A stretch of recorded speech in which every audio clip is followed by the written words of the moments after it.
Welcome back to another edition of Behind the Lens. It is Monday, July the 10th already, midway through July. I'm Debbie Elias, film critic, creator, and host of Behind the Lens. But you can find my movie reviews, interviews, and a whole lot more 24/7 on my website, behindthelensonline.net, and in print and online in other publications throughout the globe. But every Monday you can find me right here on Adrenaline Radio, 11 a.m. Pacific, 2 p.m. Eastern Time, as we go behind the lens and below the line with noted, the wannabes, the should-bes, and everybody in between. And, of course, since we are the second week in July, this is a bit of an interesting show today. We're going to be celebrating summer love, and summer camp. At the half-hour mark, I am beyond thrilled to have a wonderful filmmaker joining us. We had the chance to interview a number of years ago for a very serious documentary, A Small Act. We recently reconnected at LA Film Festival, where she had the world premiere of an irreverent but delightful comedy, Fat Camp.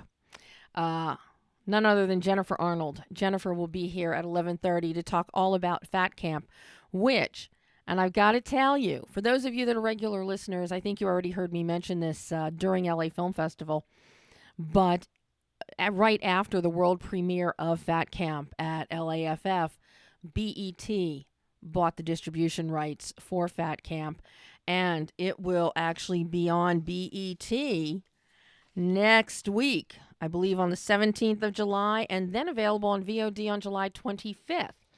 And one of the things I want to talk to Jennifer about is anticipated editing for the television version, because of the language and hijinks that we see unfold in Fat Camp. But I love it. It was one of my must-see festival films, one of my top 3 picks. I stand by that, and I think all of you are going to love it when you get a chance to see it. But before you do, you can find out all about it from Jennifer right here at the half-hour mark. But at the quarter-hour mark, you've got summer camp. What about summer love?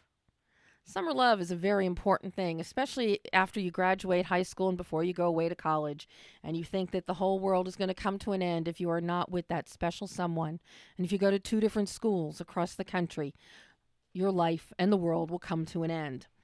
Well, thanks to CHRIS SIVERTSON, writer-director of HEARTTHROB, we get to see a summer love unfold in a very twisted, very maniacal, and delicious manner, all set to cinematography and visuals that are absolutely stunning.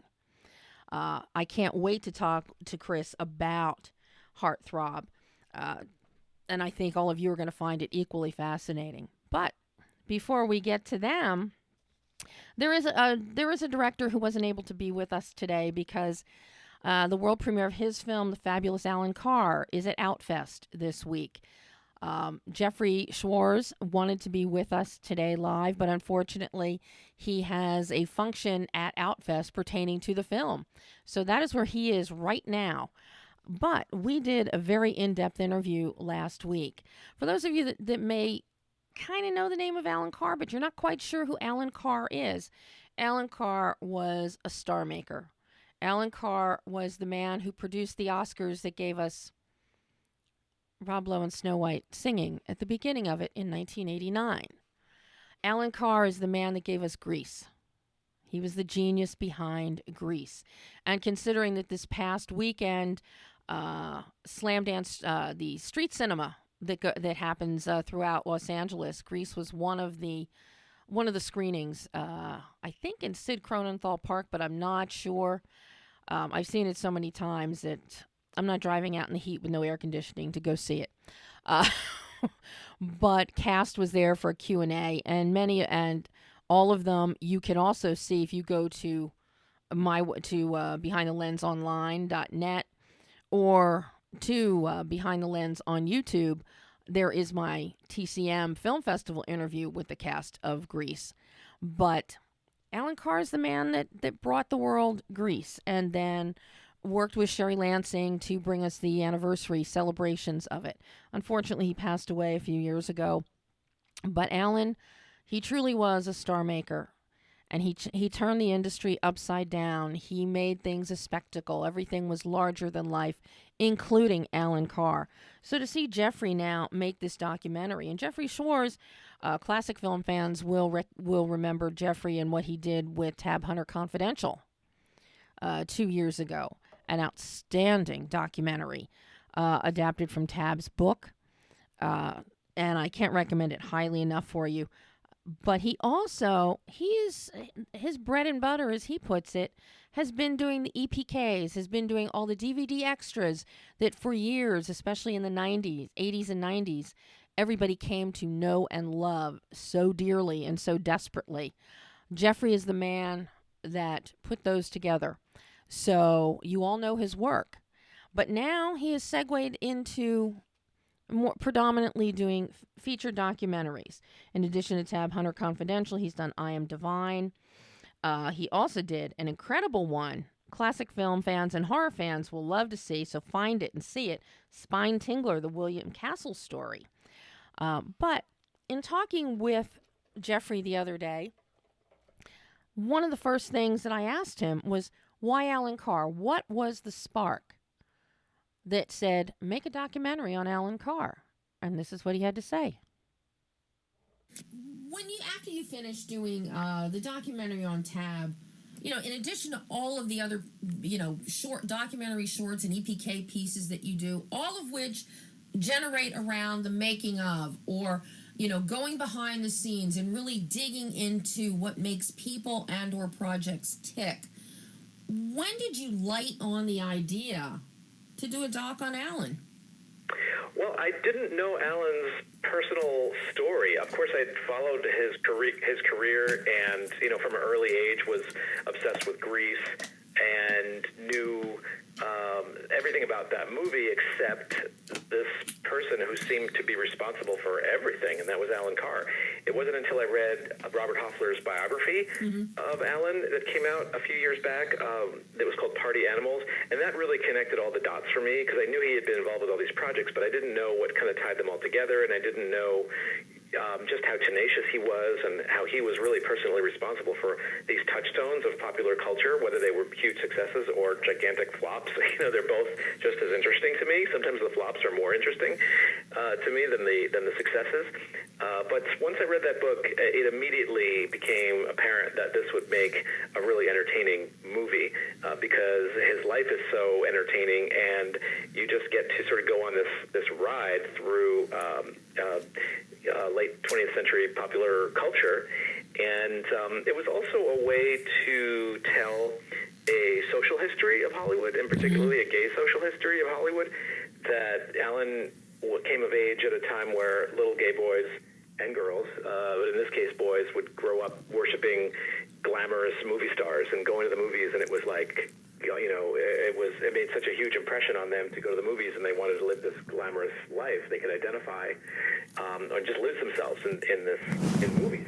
So it would also talk about the 70s and post-gay liberation, how sexual mores were changing and expanding, and there was so much more freedom in the air for somebody like Alan who could take advantage of that freedom. And then talk about the AIDS epidemic and how that came along and sort of changed everything and ruined the party, literally, for everybody. And you could talk about all those issues through Alan's life. And also about what the limits of visibility were in the 70s, that Alan could be outrageous and clearly gay and enjoying a freedom that wouldn't have been possible just a few years before that.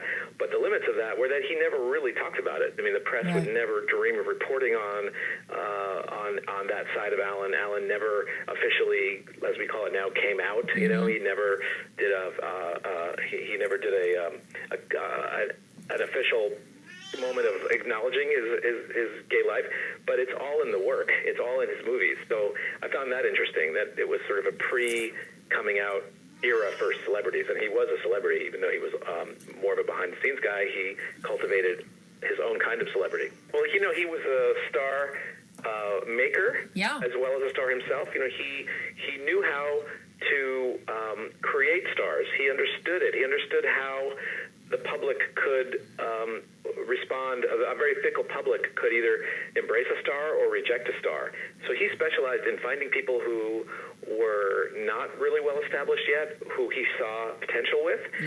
People like Marlo Thomas, who he was an early champion of early in her career, or finding stars that already were stars, but their career had kind of gone off the rails in some way, like Anne Margaret, who, her career was, I guess her brand was tarnished from doing all these trashy movies, and he said, well, no, this person really needs, we need to guide this person and sort of bring her back into the public's good graces, which he did. I mean, that was one of the big things that I knew of him years ago, was him shepherding Anne Margaret back into the limelight. Because I was always a huge Anne Margaret fan. Yeah, and so was he. I mean, he loved Anne Margaret. He realized that there was so much more to her than she was being. And she had management who was sort of putting her in all these junky movies, and he just said, "We need to, you need help. You need help." And eventually, she realized that he was right, and Alan and Anne Margaret's late husband, Roger Smith, they both sort of guided her career and put her in Vegas and got her in some great movies in dramatic roles. They got her, they helped sort of make Hollywood aware that she was more than meets the eye, and McNichols put her in Carnal Knowledge. She got an Oscar nomination for that. And that would have been, unthinkable for Anne Margaret to get an Oscar nomination just a few years before. Once you hit on this idea and you knew you wanted to tell Alan's story, and because there is so little actual memorabilia, how did you embark on establishing what your through line was going to be? How did you find a through line? And did that really take shape as you were doing research, as you were finding people to interview and finding archival footage? Well, the real building blocks of the story were in Alan's life and the way he lived it, and also all of the deep research that Robert Hoffler had done for his book. So that was the first key for me to unlock the story, was Robert's book. I want to give him a lot of credit for that. But then beyond that is, how do you take that information and structure it into a story that is narratively driven? Because my documentaries I'm very focused on telling a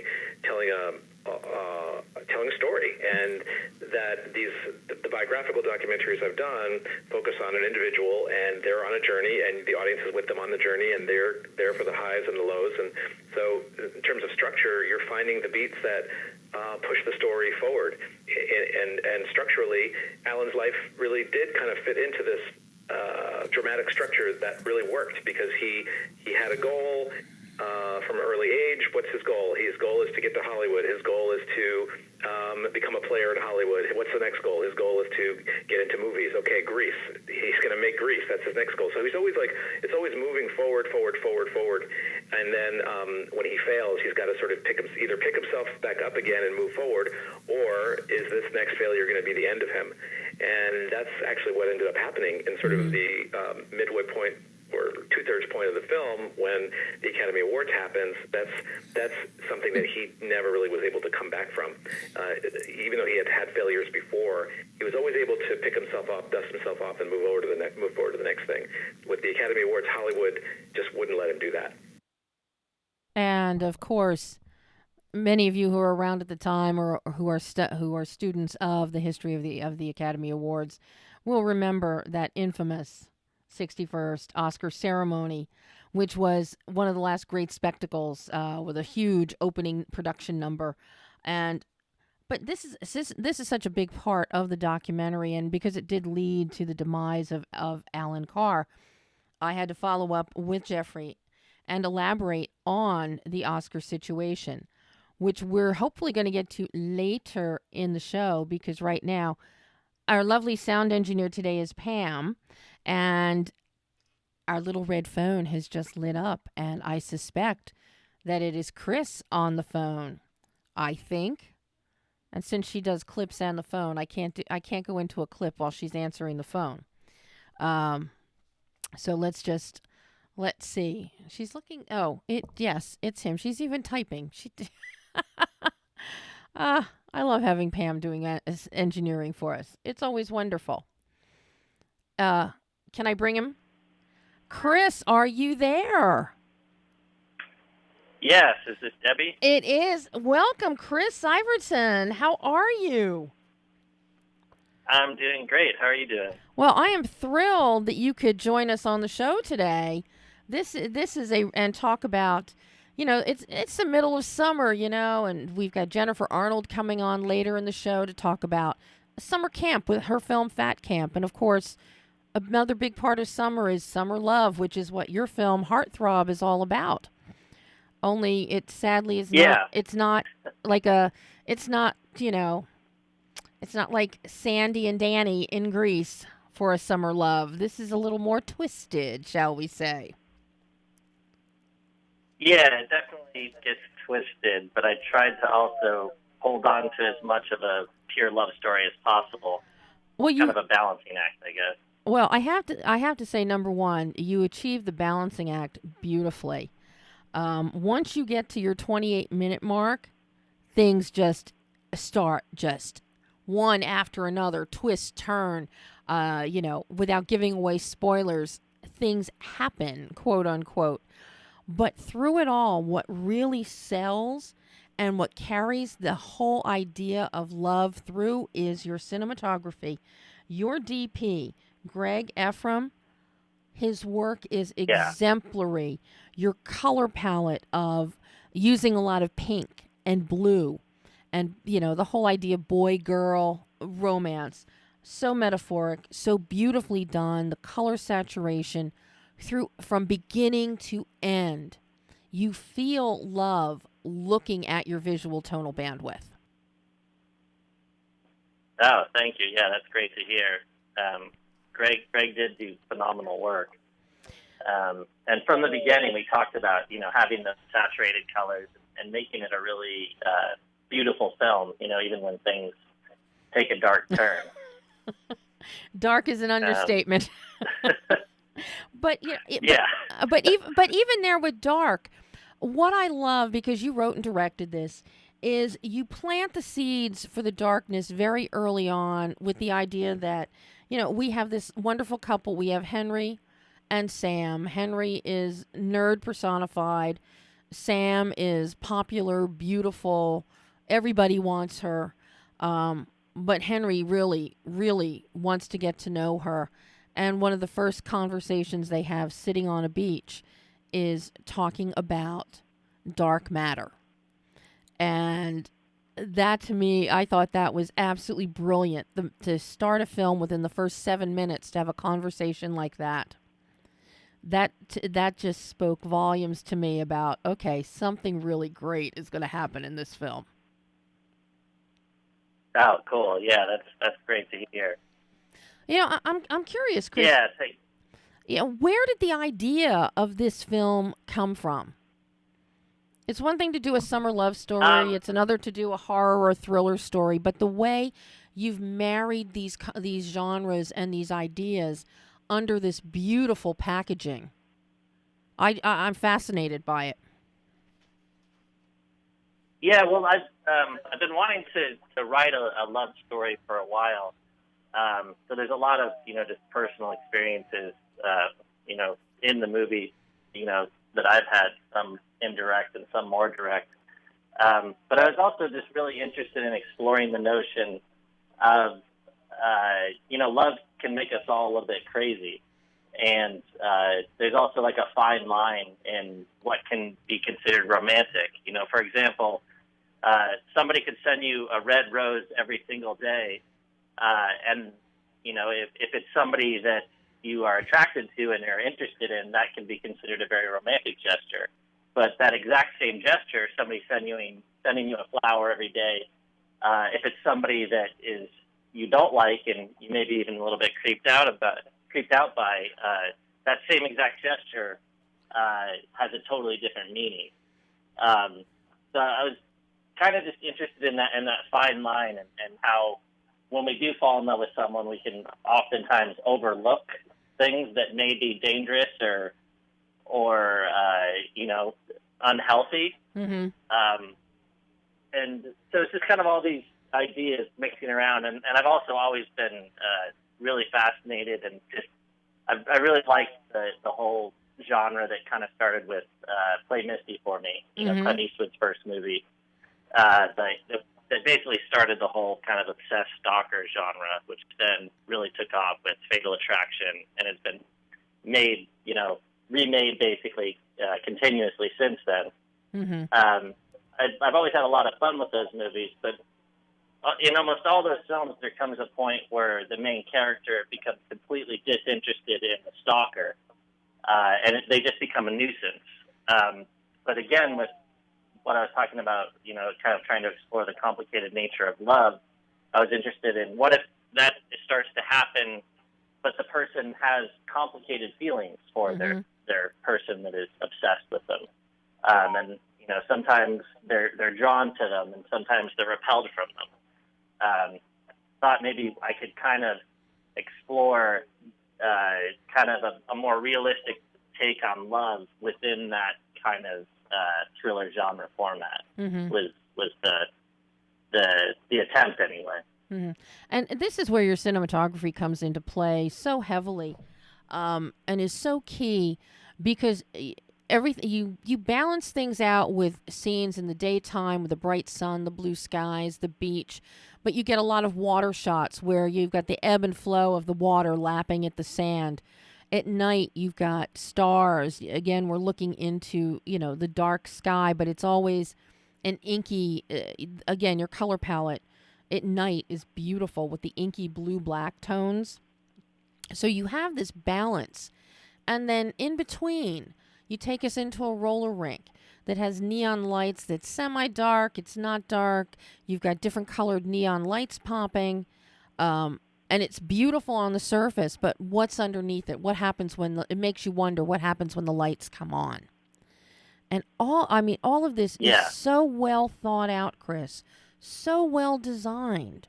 When you were writing the script, were you working on these visuals, or did you wait for the script to finish and then you sat down with Greg and said, okay, this is how I think we should make this look? It was some of both. I definitely had some strong visuals in my head while writing the script. The roller rink for example, is always something like a location I wanted to shoot in. They're just so interesting visually to me. And, it's also kind of like a very old-fashioned first date to go on. Two kids go to a roller rink, and with the disco balls and the colored lights, and I kind of wanted to see Henry getting swept away in this beauty of life. He's like you were talking about dark matter. He's always had his eyes on the stars, and now all of a sudden he's found something here on Earth right in front of him that's just gorgeous, and it just blows his mind. So a lot of those visuals were tied into the script. I also really wanted to use the beach town and shooting against water. For example, when that scene you mentioned when Sam and Henry first talk on the beach, we framed her against the water because even though she's the one that's kind of stuck in this town, she's just going to go to a community college. In a way, in her head, she's more free than Henry is. So we framed her against this wide open water. She's kind of this force of nature. And then on Henry's side, he's framed kind of against the rock. Yeah. Even though he's the one leaving town, he's kind of caught. He's in his own head, and he's not as free as she is. So some of those ideas were always in in my mind from writing the script. And then other ones come through discussions with Greg. And then the other layer is when we do location scouting, and we actually find the real location. That usually kind of is everything, and we can get a lot more specific. Where did you shoot this? Because the location is absolutely beautiful. I want to go there. It's stunning. It's Tacoma, Washington, which is just like about a half hour south of Seattle. It's the second biggest city in Washington, and it is very beautiful. And it's got all the water, it's all the Puget Sound. So it's all kind of protected. You don't have the big waves. Right. which made it a lot more conducive to shooting. But it's a nice balance because there's so much beautiful nature and everything, but then there's also parts of town that are kind of, industrial and kind of abandoned feeling. For example, where the diner where Sam works. Right. It kind of feels like it's in this weird, kind of empty shipping area. So I was really interested in the juxtaposition up there of the city in between the beauty and some of the more industrial kind of scary areas, and tried to play with both of them.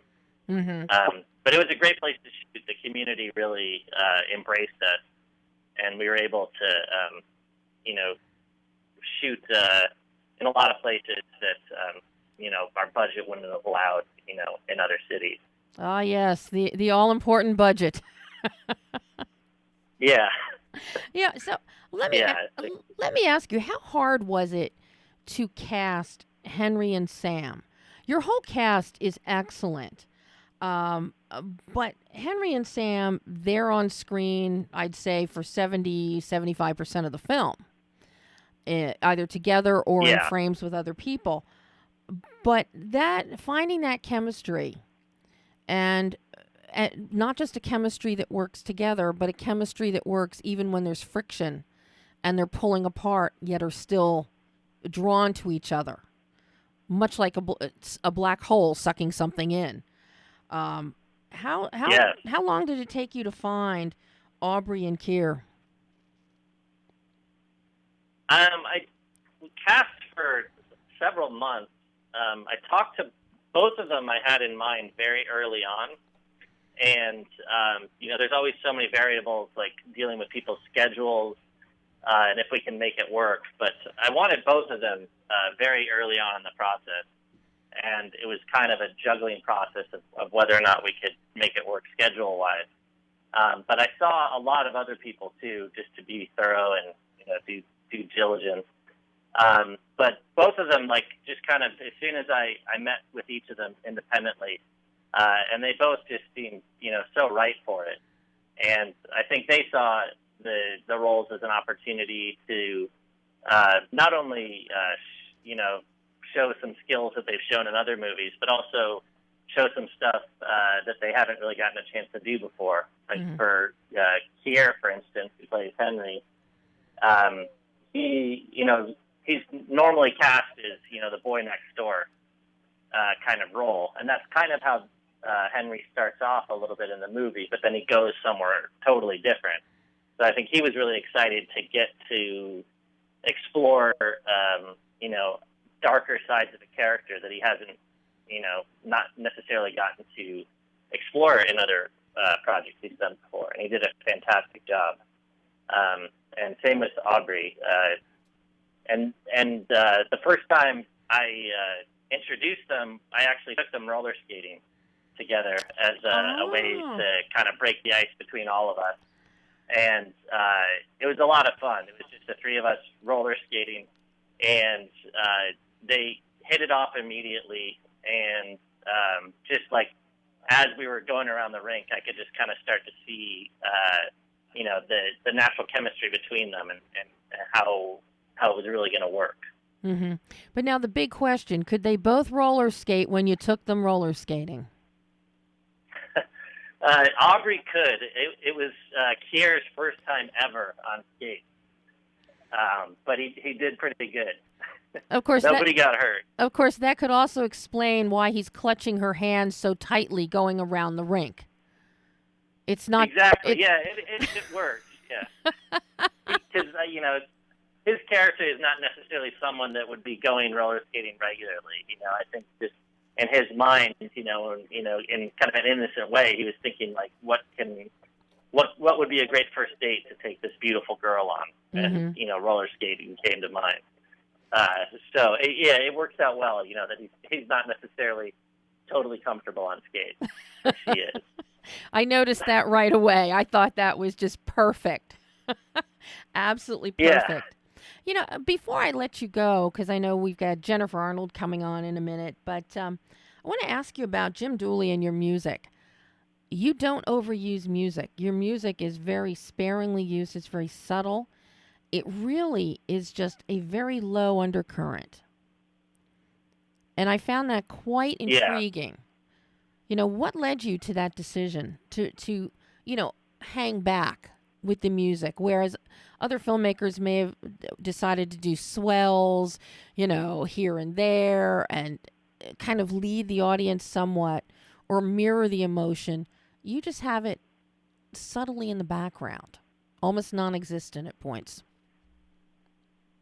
Yeah, I think it was a conscious decision talking to Jim from the beginning was that, because we are dealing with heightened emotions, romance, and eventually violence.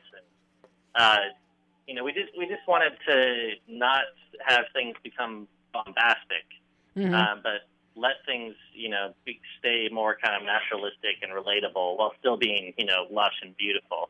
And we also talked a lot about, in certain scenes, really being conscious of the music almost taking the perspective of a certain character. So, for example, when Henry is doing, what objectively would be bad things, stalking and worse, some of the scenes when he's doing that, the music is kind of going the opposite direction of what you would expect. And rather than being plain, trying to make it seem dangerous, actually be kind of trying to take on Henry's perspective. And because everything that Henry does in the movie, he's doing out of love. He is, as bad as he becomes in a way, he is an innocent character, and everything he's doing, he's trying to do the right thing to protect this relationship. So a lot of times the music would take his side, I guess you could say. And when he's doing something bad, we tried to make it go the opposite direction and try to make it seem like a beautiful thing that he's doing. Because in his head, it is a beautiful thing. Right. Well, and let's see. Heartthrob comes out, tomorrow? Yes, tomorrow on all the VOD platforms, I guess. And do we have any so many of them. Do we have any theatrical, or is it just going to go VOD for now? Just VOD for now, and then I'm not sure in the coming months. I think it'll open up to more services and whatnot. Well, I can't recommend this highly enough to everybody. It truly is. It is well worth more than one watch. I can tell you that much. Chris, I can't thank you enough. This has been an absolute joy. I hope you will come back on the show again.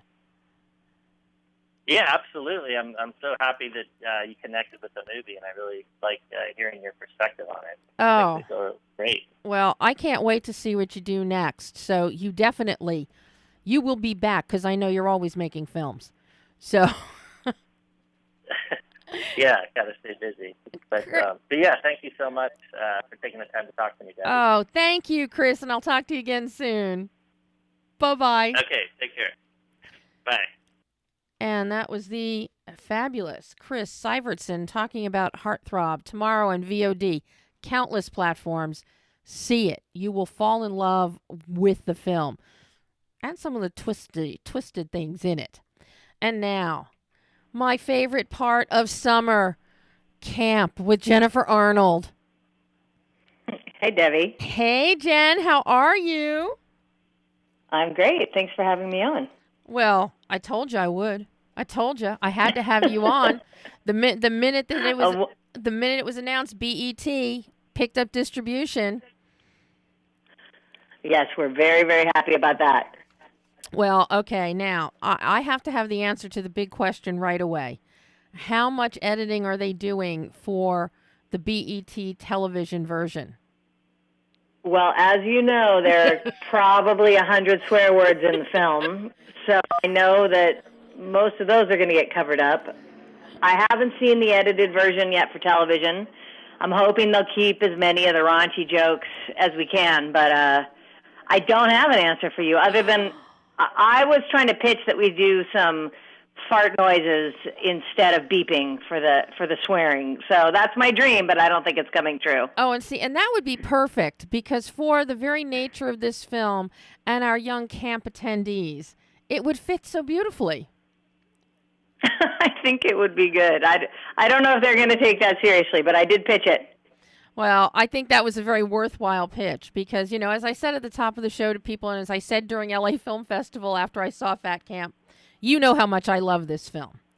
No, I appreciate it. Trust me. This, and as I have described it, it's an irreverent look at embracing oneself on the inside and ignoring naysayers on the outside, and set to all kinds of hijinks, both from our beloved camp counselor, Hutch, played by Chris Redd, and our little campers who all go to Fat Camp.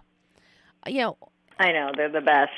How did, to enlighten our listeners here, how did Fat Camp arrive on your desk? Well, it was a very unusual path for me. I come out of documentary, and I've been wanting to do more narrative. I started in narrative, and I wasn't really looking for a comedy like Fat Camp. But I've known Valerie Stadler, who's an executive producer, for a long time, and she's from a company called Fluency. And she and I had developed a teenage motorcycle project years ago, and we were thinking about maybe trying to get that going. But we hadn't read the script for a long time, and as it turns out, there were 8 or 9 motorcycle crashes, and the whole thing was outside, and El Nino was supposed to be coming to Los Angeles. And we didn't have the budget, and we said, all right, well, let's make a film together. It's not going to be this teenage motorcycle thing, but let's find something. And I'd been in a Fox directing program, and Chuck Hayward, the screenwriter, had been in a Fox writing program. And so we came together that way. I read the script. I fell in love with it. It seemed like we could get it going, and Fluency decided that they could greenlight it. Our biggest struggle was our time frame. We didn't have a lot of pre-production time. And getting the script approved wasn't the hard part. It was really just getting everything ready in time. How long was your pre-production on this? Oh gosh, 2 weeks. I feel like it was probably a couple months. It was short. I know that when we started shooting, we didn't necessarily have all the locations or even the cast locked down, but we did manage to lock everything down as we were going. Wow. And and I have to say, I love where you shot, what you used for the camp itself. That's a very cool spot. Did you have that? Well, that's a place we used 2 places. We used a place in Malibu that it's where they shot Wet Hot American Summer. Okay. So it had these cabins, and it also had a lot of our locations. And we also used Griffith Park, which has a real kids camp. There's both a boys camp and a girls camp. And we used the dining hall from boys camp. So we stayed in L.A., which was great. Mm-hmm. Did that make it easier for you as a director to have everything relatively centrally located in L.A.? It made it easy in a way because we could go look at these locations and figure out how we're going to shoot it, which really helped us with the schedule because it was a tight schedule. And it was nice to be home. But, even though I don't live that far from Malibu and it's in Los Angeles, I got to stay on the location during the shoot for a little bit. And oddly, there's a real-life fat camp. Or it's a health and fitness camp, but at the place that we shot, part of the grounds are relegated for a real fat camp, and we stayed in that lodging, which was ironic and a little bit hysterical. But I never got the time to go work out. Oh my God, that is the irony. There is that's rich. That's rich. So when you had to do your casting, did you have Chris Redd from the very beginning? No, we didn't have any casting in place from the beginning, and the character was initially written as a white, or he was. I guess he could have gone any ethnicity, but it was based on this guy Sean Baker, who's white, and we had our eyes on Chris. Popstar hadn't come out, but our casting agents were really talking him up, and when he came in, he just nailed the audition, and we knew he was someone that. At the time, it seemed like a risk because we hadn't seen a lot of his work, but it's obvious that we made the right choice. He's so good in the film. Oh, as Hutch, he is fantastic. And to give the audience a little bit of background, Hutch is Now he's 30-something. He's got college degrees. He's living at home with mom, beautifully played by Vivica A. Fox, who is at the top of her comedic game in this film, by the way. She will have you in stitches. Trust me, in stitches. But it comes time. Mom says, bye, Hutch. You're gone. Get a job. Move out. And I think all the listeners out there, okay, we've all heard this at some point in our lives. But they don't have quite, in real life, you don't get quite the hysterical result that we get with Fat Camp when Hutch is sent off with his Uncle Mike to be a counselor at a fat camp for the summer because he didn't go get a job. So, this is a cautionary tale, Jennifer. Did you realize this? You have made a cautionary tale. Well, I guess I was always looking at it for the jokes, but you're right. It is a cautionary tale. And you know what? Let me correct one thing, Debbie. I just said it was based on Sean Baker, and it's Shane Dawson. I apologize. Oh, that's I'm looking at a. So the story initially was based on Shane Dawson, who's white, but we ended up casting it with Chris Red. And I mean, he is fantastic. But the thing is, once you get Chris cast and once you get him shipped off to camp, where he is totally a fish out of water, an arrogant, very funny, irreverent fish out of water, mind you. Then you pair him up with an actual camp counselor, played brilliantly by Michael Cienfuegos. Oh, my God. Where did you find Michael? Because as Charlie, he is a sweetheart beyond all sweethearts. You just gravitate towards him on screen. He lights up the picture. And he holds his own against Chris. Well, Michael actually had never been in a film before. This is his first film. And I really owe the casting to the casting directors. Susan Paley Abramson and Justine Hemp were our casting directors. And they brought in Michael. He'd never done anything before. And even Chris at the time, he'd done Popstar, but he wasn't very seasoned when it came to, he was a very seasoned comedian, but when it came to film, now he's just been working nonstop. At the time, he was newer, so we did have a lot of newer people in the cast, and Michael just was perfect. He's the heart of the movie, and I hope that people, when they see the film, are going to give him a lot more work, and I hope to see all these guys become superstars. Well, and, you talk about superstars, and I mentioned Vivica, who just, I'm sorry, I keep going back to Vivica because she is just beyond hilarious. And I really, she's great, and I hope she was just an amazing actor to work with.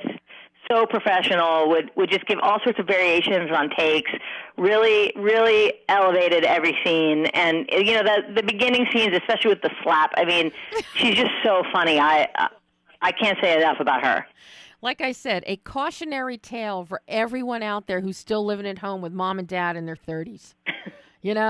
This is what you could get. But then you've got your campers. And this film really does rise. As good as Chris is, as good as Michael is, this film rises and falls on your campers. If they aren't believable as campers, if they aren't believable with the hijinks that campers pull, and nothing else is going to work. That was, I really fought to try to cast actors that were the age of these campers in the script. So in the script, they're all supposed to be 14, and it would have been easier on us to get 18-year-olds to play 14, but I just thought it would be funnier and it would have more heart if we really had true-looking teenagers. And when they came in to read, I was shocked at how young a 14-year-old really looks, and I was thinking about the lines they were going to have to deliver.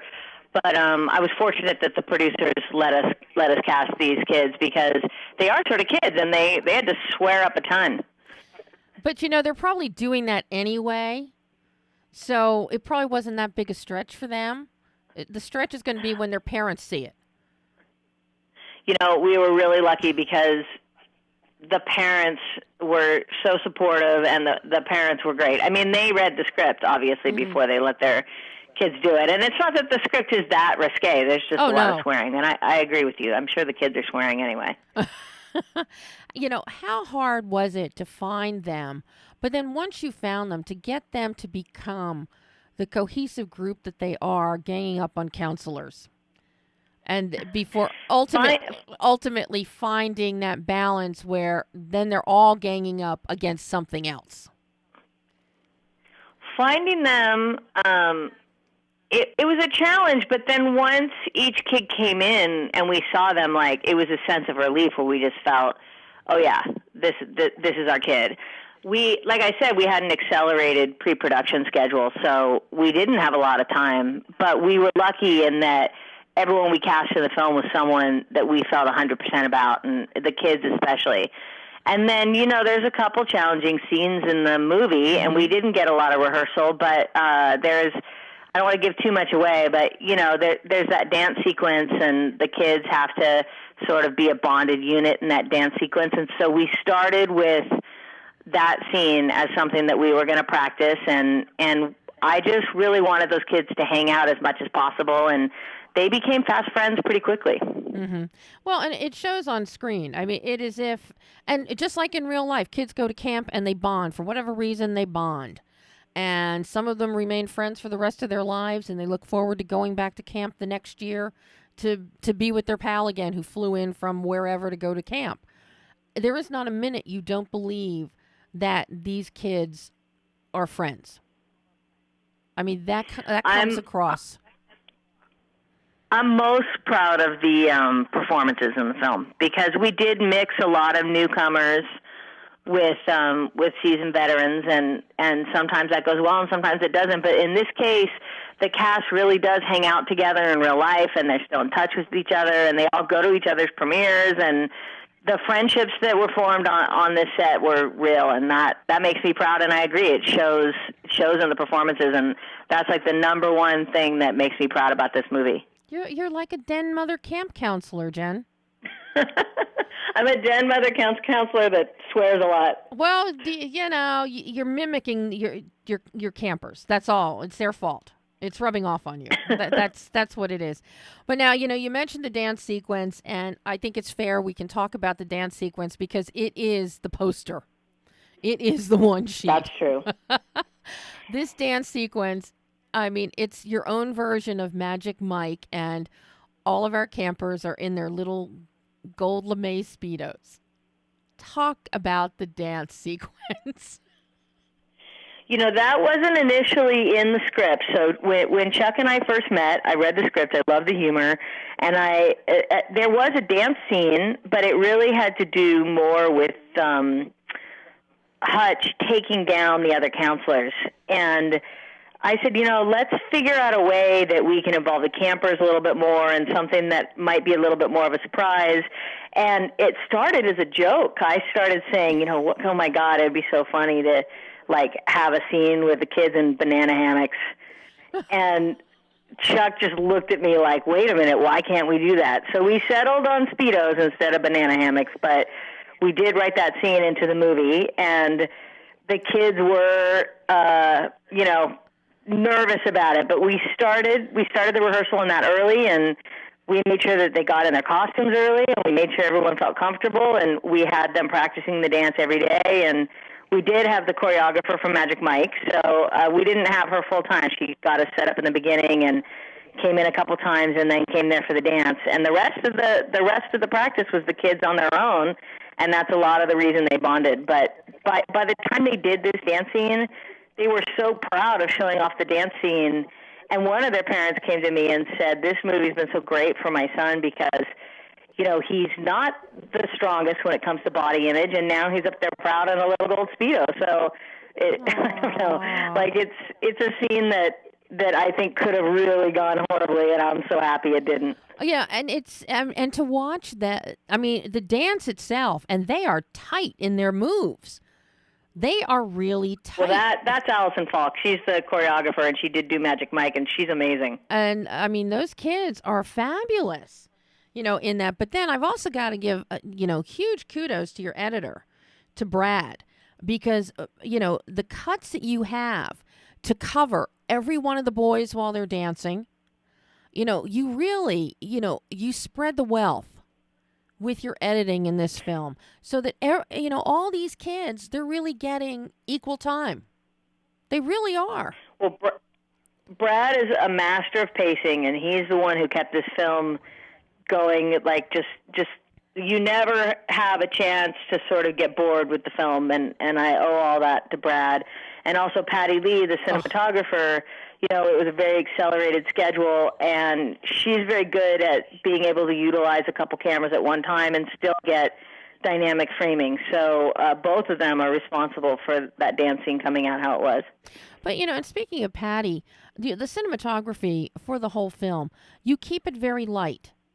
The only time we get a sense of darkness, and it's not even darkness, but it's a golden umber, is when we get inside the camp inside the cabins as the boys are really bonding and coming together, because you've got the wood, which is casting its own golden shades. But then you guys move the camera in tighter, you make it a little more intimate. But, you know, beyond that, you keep the visual tonal bandwidth very light for this film. It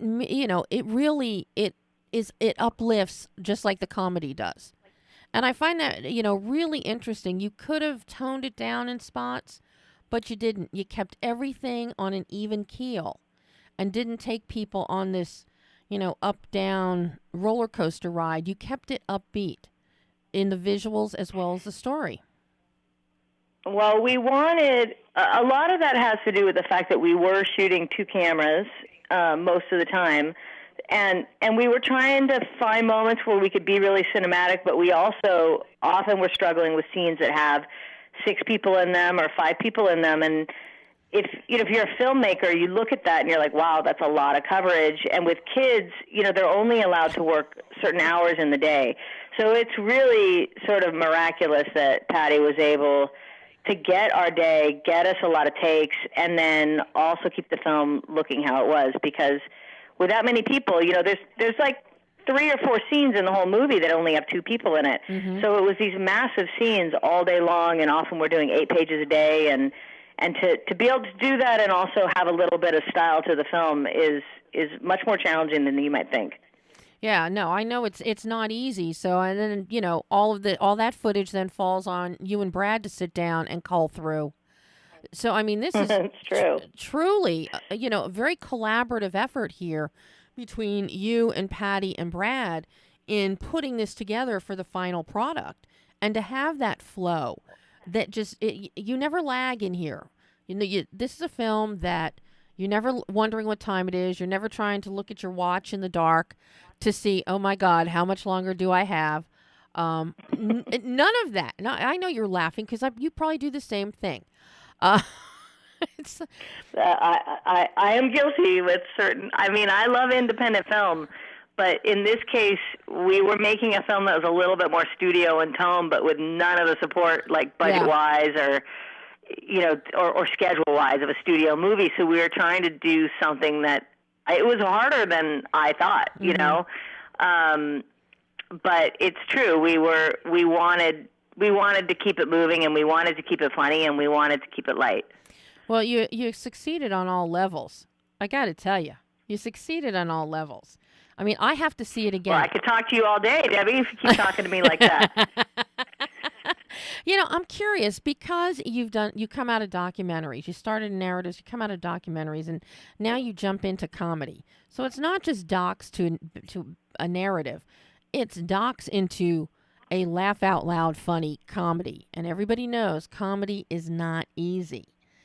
And, you know, the last time that we had talked was for A Small Act, 5 years ago or whatever. You know, very quiet, very powerful documentary.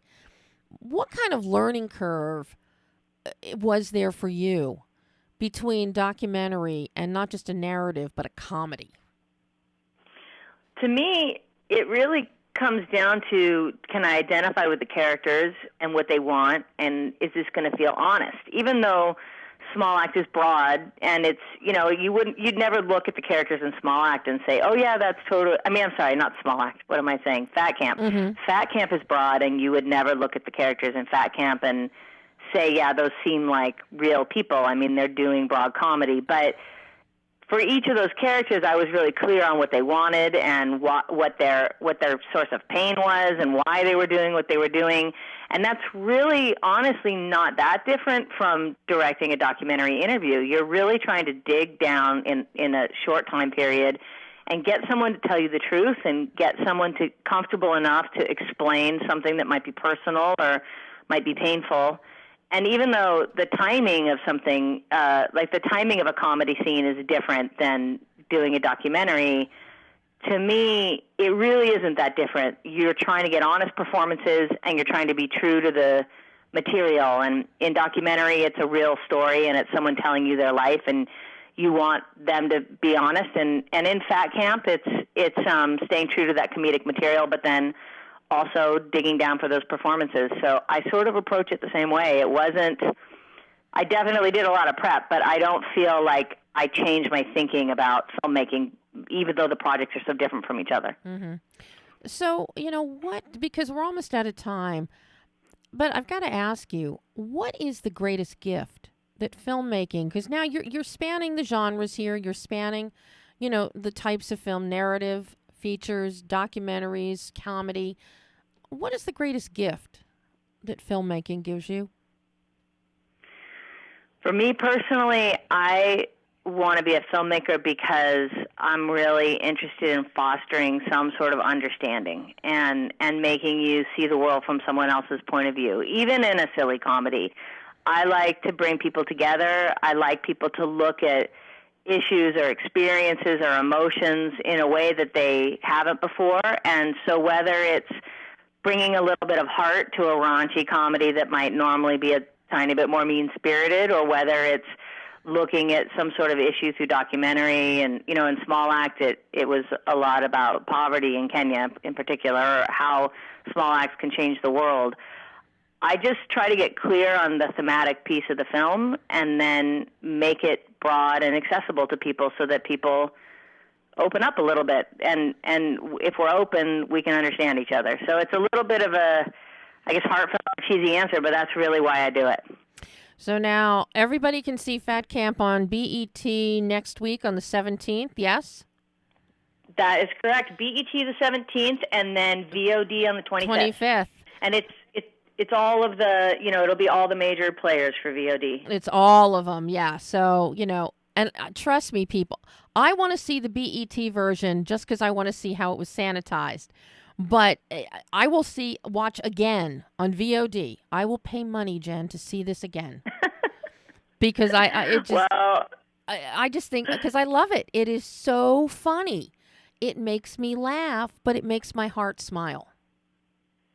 Oh my God, Debbie, thank you so much. I mean, if you could see the smile on my face from hearing that.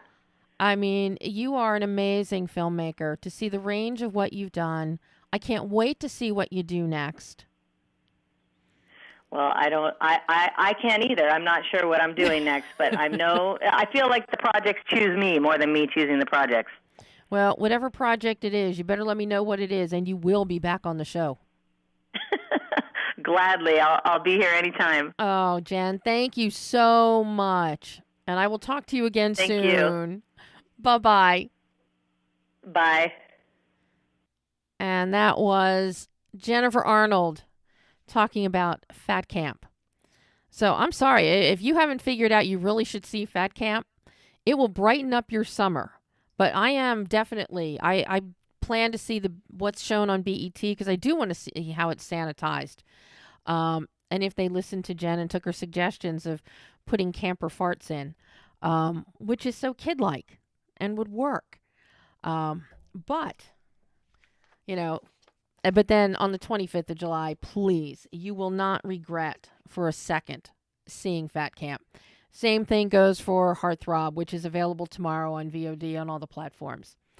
And that is all the time we have today, but for, 9 seconds.